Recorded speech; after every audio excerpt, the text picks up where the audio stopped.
তিনি বিভিন্ন জায়গায় বক্তৃতা দিচ্ছে বারবার এবং বিভিন্ন ধরনের নাটক করছে তার মঞ্চের মধ্যে। সেই নাটকের মঞ্চের মধ্যে আমরা একটিবারের জন্য হায়ের স্লোগান আমরা দেখতে পাই না, আমরা কোনো হায়ের ডায়লগ দেখতে পাই না। তাহলে আমরা কি ধরে নিব আপনি হায়ের পক্ষে অবস্থান নিচ্ছেন? না মানে হলো হাসিনা, না মানে হচ্ছে মোদি, না মানে হলো হাসিনার যে ফেসিবাদ কাঠামো সেটা রাষ্ট্রের মধ্যে রেখে দেওয়া। আপনারা কি সেই হাসিনা হতে চান?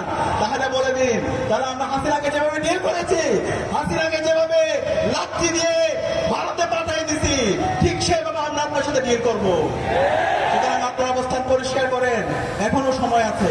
আমরা আশা করব আপনারা আপনাদের অবস্থান পরিষ্কার করবেন। আমরা আপনাদের প্রতি সিম্পৃতি আছে।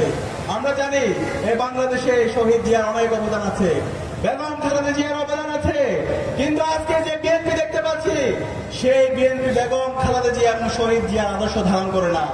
বাংলাদেশ বন্দী যে রাজনীতি, সেই রাজনীতিকে তারা আর ধারণ করছে না। তারা সেই ফেসিবাদী যে কাঠামো, সেই চাঁদাবাজি, টেন্ডারবাজি, সন্ত্রাসের রাজনীতি আমরা দেখতে পাচ্ছি। সুতরাং আমরা অনুরোধ করব বিএনপিকে আপনারা নিজেদের মধ্যে সংশোধন করেন, জুলাইকে ধারণ করেন, জুলাইয়ের শহীদদের আকাঙ্ক্ষাকে ধারণ করেন এবং খুব দ্রুত সময়ে আপনারা হায়ের পক্ষে আপনাদের ক্যাম্পেইন শুরু করেন। কিন্তু হায়ের পক্ষে যদি আপনাদের অবস্থান পরিষ্কার না করেন তাহলে 12 ফেব্রুয়ারি পর্যন্ত যেতে হবে না।